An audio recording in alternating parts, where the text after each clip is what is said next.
My family always measured success by how loudly it announced itself.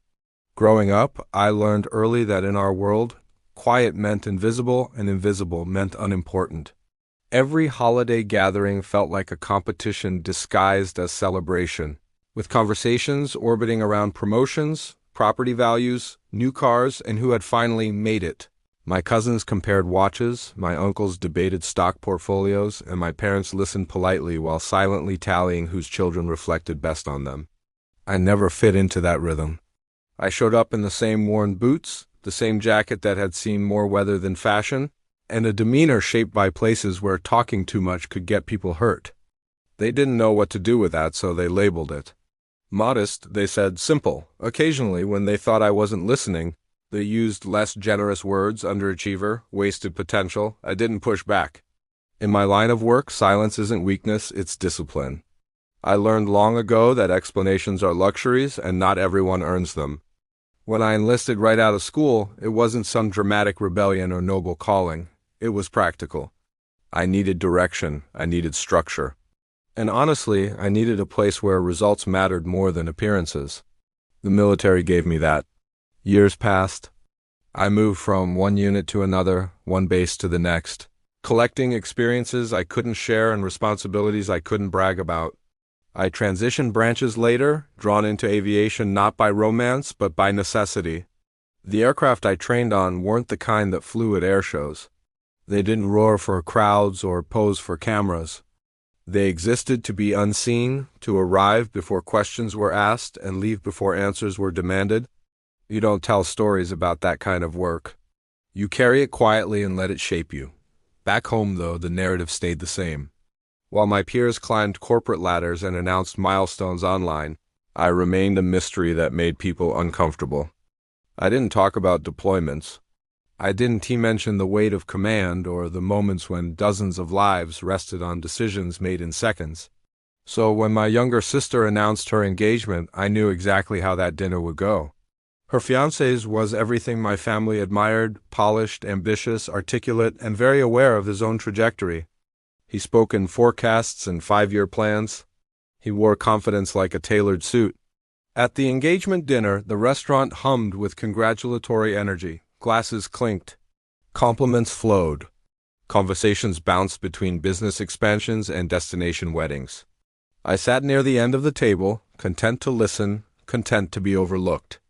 Eventually, as it always does, the attention drifted my way. Someone asked, politely enough, what I was doing these days. I said what I always said.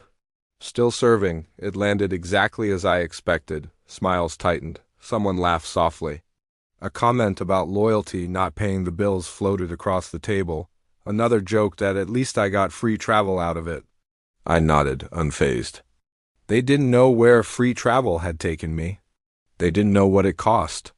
The conversation moved on, satisfied that the mystery had been resolved into something manageable.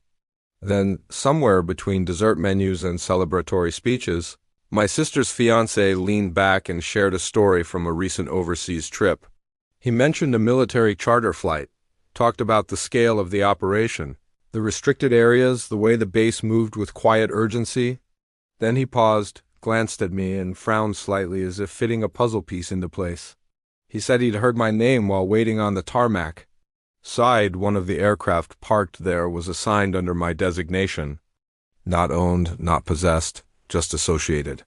The effect was immediate. The table went still in that unnatural way that only happens when a story stops being theoretical. Someone laughed uncertainly, assuming it was a misunderstanding. He shook his head, said he'd confirmed it. Long-range asset, high clearance. Not something handed out casually. I didn't interrupt. I didn't correct him. I let the silence do what words never could. When I finally spoke, my voice was calm, almost gentle. I said I didn't own anything like that. I said the aircraft wasn't a reward or a symbol. It was a responsibility. It was entrusted to me because when things went wrong in places no one wanted to think about, someone had to go anyway. No one made another joke. No one asked follow-up questions. They didn't suddenly understand my life, but they understood enough. That success didn't always come with receipts or applause. That some paths didn't produce stories meant for dinner tables.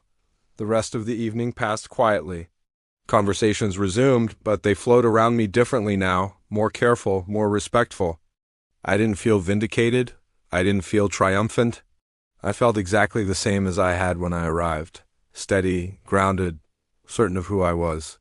When I left, I hugged my sister, wished her well, and stepped back into the night. I drove home in my old truck, jacket folded on the passenger seat, thinking about how strange it was that a single unplanned comment had shifted years of assumptions. In the military, you learn early that your value isn't determined by what you display, but by what you're trusted to carry when things are heavy. Some people chase recognition. Others earn trust. One is loud, the other is quiet. And I've learned that silence, when it's earned, doesn't mean failure. Sometimes it means the work speaks for itself, even when you never do.